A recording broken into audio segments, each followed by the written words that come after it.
Good morning, good morning, good morning. Happy Friday, y'all. Happy Friday.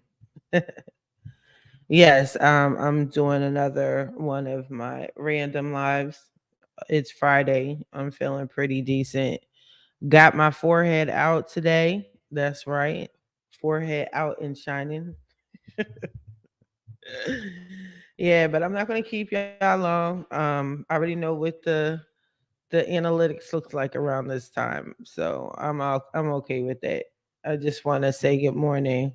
Have a video out there talking to a few of y'all that are willing to be on here. So I got my tea. You should have your tea and coffee, one or the other. Anyway, like I said, good morning. Gonna give it a few minutes. But anyway, while we wait, I will say my formal introduction. Good morning, everyone. This is Tamaya Robles. Welcome to Coast Credit Podcast. I am the owner of Fix My Credit Now 850.com. I am a credit repair expert. I'm a credit repair specialist, whatever you want to call me. That's what I am. But yeah, that's what I am pertaining to credit repair. So, good morning. Happy Friday. Just want to get up on here and say hello, talk about a few things. One of the things I wanted to talk about was some of y'all got some student loans forgiven. Congratulations. Congratulations. If you're part of my Facebook group, I have a Facebook group called Credit and First Time Home Buyers Plug. I'm very active in that Facebook group. I have four other Facebook groups, but I am the most active interactive as far as that group is concerned. I show results. There's mortgage lenders in there, nationwide mortgage lenders, real estate agents. So if you're looking for a home in your state, definitely hop on, post up and say, hey, I need a lender, or I need a real estate agent, and somebody has you. But I'm definitely on there because obviously I'm the credit person for my own group, but I'm very much active on there. So today's Friday. Yeah, I got paid. Get your credit fixed. Okay. Get your credit fixed before the holidays start popping off. I was talking to a couple of my new clients to yesterday and just letting them know that because Thanksgiving is coming up, Christmas is coming up, the new year is coming up. So best believe that the credit bureaus are also going to be on vacation, just like you guys are going to be on vacation. They're going to have a skeleton crew. This is something that happens every single year. And because you're off and you have time to focus on your credit, does not mean that they're going to rush and take care of those dispute letters. Like they're going to read them. That's not how it works. People aren't there. Okay. Am I in everyone? Okay. What are you saying? Like, good morning. Hey, everyone, you and silly. Okay. I'm not sure. But hey, good morning. But yeah, the credit bureaus, they are on vacation. There is usually a skeleton crew. And a lot of times during the holidays, what they also do is they hire the Indians to work on your credit. So when you give them a call, that's who you're going to get. It's the level of importance is not there during the holidays. Think about it. Same with your job. You know what I mean? Is your work all that important during Thanksgiving and Christmas and the New Year? Nah, I doubt it. Credit bureaus work the same way. So the best thing to do during that time is send them a whole bunch of dispute letters and wait till the wave of results come in around 2 weeks after the new year. That's what I do. You want to overwhelm the credit bureaus, give them too many dispute letters during the holidays. And why? Because by law, they have 30 days to respond to you. I think the 45 days is still in effect. I have to take a look into that. But they got approved by Congress during the pandemic for an additional amount of time to respond. So it's 30 to 45 days, and I think it still sticks. But for sure, 30 days. So since they're on a skeleton crew and they can't get to everyone, and the additional dispute letters that they usually get during the holidays, then they make up for it after the new year. So sign up for credit, get your credit repaired. If you want a consultation, shoot me a free consultation. I have a couple openings today. Message me, comment, do your thing. You know what I'm saying? Don't forget to like, share, comment, subscribe to YouTube. Okay, cool. Now, I do want to talk about this Biden forgiveness thing. A lot of y'all know where I stand with that. Like, I don't I don't care for the shit that they keep trying to spit, but I get it. I get it. They gotta run for office. They need your votes. I get it. So here's the thing. I put a post up in my Facebook group. Again, my group is Credit and First Time Home Buyers Plug. All right, there it is right there. Feel free to join. Um, I put up an article basically explaining what it was, what to expect, who qualifies, who doesn't qualify. I highlighted who actually qualifies. So, what this is not a special Biden Harris thing. This is not a replacement for the forgiveness, the student loan forgiveness they were supposed to do. All this is, in a nutshell, is people that were already under income driven repayment plan and the time is run out. That's it. If you were paying on your student loans via the income driven repayment plan, now is around the time it should be, the balance of that should be forgiven. If you don't understand what the IDR is, if you don't understand what is truly happening, so let me just quickly say it. Check out my videos on YouTube for a detailed description of what an IDR is, um, the different versions of them. All right. But basically, the IDR is an income driven repayment plan where you can set this up for your student loans. This has been in effect for, I want to say, over 20 years. I have to get the date of when it first started so I can stop guessing. But it's well over 20 years. It's not something new.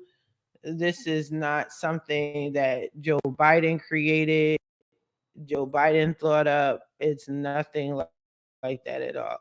This is something that it's government related because the Department of Education runs the student loans, all that comes from your government, right? So you can literally set up a payment arrangement with for your student loans, and they just give you so many options. And some of the options obviously pertain to you, some are beneficial, some aren't. But over time, this is supposed to be a payment arrangement over time. And the time frame can be anywhere between 15 to 25 years. I do believe there's a IDR repayment plan that is as low as 10 years. I'm trying to go off the top of the dome. But those are for special workers, I think government workers. Um, and there's some rules behind that too. I mean, you can't just be like, "Oh, I'm a government worker, boom, put me on this plan." Nah, there's some rules behind that. Um, Let me think. So, people that have already been on it, people that have um been paying on their IDR, even if you were paying a zero balance for years, 10, 15 years or whatever, now is the time that the balance of your IDR that is left over, it's forgiven. It falls off. So let's say, I'm just going to lowball the number. Let's just say that you had a student loan for $20,000, and 20 years ago you graduated, you realized you couldn't make payments, whatever your backstory is, and you decided to do an income driven repayment plan. And you And whatever option you chose, let's say you chose an option for over the next 20 years, you're going to pay, I don't know, $2 a month. Okay. I don't know, $1 a month. And believe it or not, yes, you can actually have an income driven repayment plan where you're paying $2 a month or $1 a month or $0 a month or $50 a month, right? That's real shit. So you do that, cool. But then what happens is 20 years has gone by and you only paid a fraction of the student loan. So if you have a student loan for 20,000 and after 20 years you only paid 5,000, so after the 20 years you have a balance of 15,000. So 15,000 is now forgiven and therefore your student loan is done and over with, right? So that's what's happening right now. That's what's going on with the whole Biden thing and this student loan thing. This is not his thing. He's not just blessing y'all with a forgiveness. This is a forgiveness that was due anyway. Now, what I can say is maybe he encouraged people, maybe he encouraged the Department of Education to knock it out, rapidly, because a lot of times, and I tell this to my clients all the time, yes, certain things are supposed to fall off at a certain time, but it doesn't mean that it's going to. Um, the bureaus aren't sitting there twiddling their thumbs, waiting on you and you alone to say, okay, let's wipe off this debt. Let's take this off the credit report. That's not how it works. So either you do something about it, you just remind the credit bureaus, hey, this is aged, take it off, and they take it off. Or even with your inquiries, people have inquiries that are over 2 years old, and you have inquiries for that are over 2 years old because um your credit bureaus did not voluntarily go through your shit and say, "Oh yeah, right, yeah, we it's 2 years is up. Let's take it off." It doesn't work like that. It's just too many people. I mean, like think about it. They have to do that for everybody in the United States. That's not possible. I'm not defending them. Y'all know I can't stay in the credit bureaus. I'm not defending them at all, but the same with the student loans. There's too many people that are under an income driven repayment plan. Their people are not paid enough. It's not set up enough where they can sit and look at everyone's income driven repayment plan like the last day. Nah. Now, should they have it set up that way, as much money has been floating through their hands? Yeah, but naturally, nah, they're not. And that doesn't happen. So what Biden has basically done is he just pulled the trigger and just was like, yeah, everybody that has been on this income driven repayment plan, boom, 20 years is up, 15 years is up. I'm telling the Department of Education, boom, wipe everybody's shit off. That's it. He's just expediting the inevitable, but it's not his special shit. It's not special. It was going to happen either way, whether he did it, the Department of Education did it, or you reminded them people that 15 years is over, 10 years is over, 20 years over, whatever. So, yeah. So then the next thing after that is you just want to make sure it's off your credit report. So if it's discharged, just remember, like I stated in my other videos, my student loan videos, I guess, repost them so you can take a look.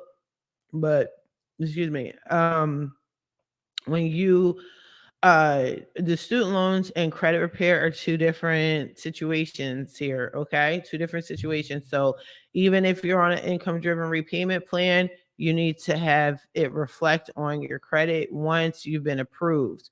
So if your student loans are all messed up and you got a whole bunch of different loans popping off or whatever on your credit report, and but you have an IDR and you were approved for an IDR, what is supposed to happen is all of the loans that you are under with your student loans should be wiped out, no negatives. It show 100% on time payments from the time you started to the time of the IDR was approved, right? If that doesn't happen, then you need to do some sort of credit repair so it reflects that. And it's nothing wrong, it's nothing complicated. When you get approved for an income driven repayment plan, they send you a letter. I have posted that in my group. Again, credit and first time home buyers plug, go check it out. I post so much stuff in there. So you could always just go into my files and see. But the letter is more than enough to show the credit bureau, especially if you want to do it yourself. I'm talking to the do it yourselfers. So if you want to do the credit repair on your own and have your student loan reflect that it's 100% paid, and you're current and all that, then just take the letter and then do a dispute letter, send it to the credit bureaus, and they should just fix it. It's not complicated. It's not like you're lying. It's not like you're making shit up. It's not like you're trying to tell them to remove anything. You're just letting them know, trying to speed up the process. That's it. It's not that difficult. Also, if you're trying to purchase a home, and I can have a mortgage lender get on here and explain all this, but um, if it's not reflecting on your credit report that you have an IDR, be sure to tell your lender that you are approved for an IDR. Give them the letter so they can potentially do a rapid rescore. All right. Now, same thing with your discharge. All right. If you were under IDR or not, or if you have any sort of discharge with your student loan, any sort of forgiveness with your student loan, but your credit report is not reflecting that, then yeah, please be sure to I'm sorry, it's just some comments are coming through. But please be sure to do some sort of credit repair, all right, and let it reflect that it's done. Now, another tidbit is anytime I've talked about this so many times, but anytime you have an account that you've been paying on, and like a car note, a mortgage payment, whatever, and it's done with, it's completed, your score will drop drastically, including a student loan. All right. Will it recover? Yeah, it definitely will recover. But if you're in the process of purchasing a home or you're thinking about getting a home within the next 30 days, let's say, and you know your student loan is going to be forgiven, just expect a drastic score decrease. Anytime you complete a debt, your score drops. You'll get a congratulations, like, oh snap, congratulations. You know what I mean? You finished your, yeah, but your score is going to drop. And understand with me, like I'm a credit repair specialist, but as I'm fixing your credit, I do not care if your score is going up or down. I don't care. I care about getting negative items off your credit report or getting them overturned or whatever needs to be done. But and then once I'm finished cleaning your credit report, then I worry about a score. If your score isn't naturally recovering, then that's fine, but we're seeing deletions, cool. But other than that, like while I'm working on your credit, I don't care about the score. It's going to go up, it's going to go down. It fluctuates literally every single day throughout the day. So you might get a screenshot of your credit this morning, it'll be low, and then the afternoon it's high. That's not something I'm worried about. Let's do the job first. Let's fix the credit first. And while it's being worked on, build on your credit so you're going to see your score go up and down and up and down and up and down. When all is said and done, and you have that congratulations letter from me, like, hey, we're done, da, da, da, you know, we're done with that part of it, then we work on the score. Then we are concerned about the score. But what's way more important than your credit score is all the negative accounts that's on your credit report. That's detrimental. You know, a score is a score that can be manipulated easily. What can't be manipulated easily are the negative items on your credit report. Good morning, y'all. Um, tea, coffee. I'm just on here shooting a breeze. Bankruptcy. Okay, I forgot. I put that up there. So bankruptcies again. Let's talk about. Maybe I need to set up a open dialogue with y'all sometime next week. So many people are signing up with me talking about bankruptcies and stuff. I did another video. I edited. I messed up, so I have to redo it again. But I'll send it out this morning. I mean, not this morning. I send it out today, where I break down in full detail everything of and pertaining to a bankruptcy. I went live and talked about it, but then I did another video as well. So you don't file for bankruptcy. Like, just I don't see a situation where you need to file for bankruptcy. I'm not seeing it. I'm not seeing it. Everything that you're doing with a bankruptcy, you could do without filing for bankruptcy. All right. All you're doing is spending your money with an attorney and doing a payment arrangement, talking to a financial advisor, Sorry, it's morning time. My kids are being kids right now. Talking to a financial advisor, you could do that anyway, right? You could do that without filing for bankruptcy. But your debt is a payment arrangement. If you're under a chapter 13, you got the payment arrangement thing going on. If you're under a chapter 7, you got the counseling going on. You could do that without ruining your life for the next 7 to 10 years. All right. In my video, I go and explain how the difference between a chapter 7 and a chapter 13 in a nutshell. It's a poor man's chapter and it's a rich man's chapter. If you got the bread, you're going to be under a chapter 7, but you got to take a means test. Okay. I go into detail about what a means test is. We all at some point have taken a means test, whether you realize it or not. I mean, if you've applied for things in life, you might have taken a means test, but I break down the means test. Okay. And you may think you qualify for a chapter 7, but if you don't pass that means test, then you get a poor man's chapter 7. So I mean, chapter 13. It is what it is. It's not personal. Who cares? And I just don't feel that is necessary. It's not important. You know what I mean? It's not worth filing for bankruptcy. Um, I had a guy sign up with me the other day, or he's about to sign up with me. There you go. He's about to sign up with me. And we talked about it, and told him, I said, "Oh my God, why did you file for bankruptcy? It wasn't even a lie." And no one told him. No one told him he had options. No one told him he could do an IDR. He put his student loans under his bankruptcy, and I'm like, oh my gosh, we could have discharged them. We could have, you know what I'm saying? We could have got rid of him. Nah, son. So, but nobody knows. So that's why I'm realizing all these clients all week, all my clients this week were bankruptcy people from watching me on YouTube. So, I'm glad I can help. I'm going to wrap this up because I know my kids are going to start coming down here and getting loud and whatnot. But again, I just wanted to say good morning. Happy Friday. Get your credit repaired, especially before the holidays. There's not going to be anybody in the offices like as of the end of October.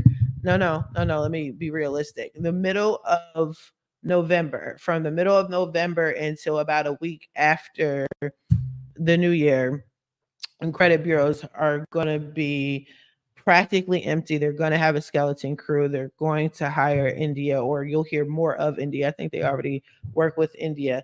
So India don't give a fuck about your credit and your little dispute letters. So it's always going to say verified. You're always going to get these brush offs. Okay.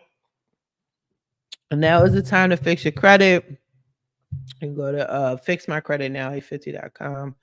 All right, I should have put that in the thing, but I didn't. But anyway, it was great talking to y'all. I look forward to speaking with you guys in the future. I'll probably be on later on today as well. But other than that, y'all have a good one. Bye bye.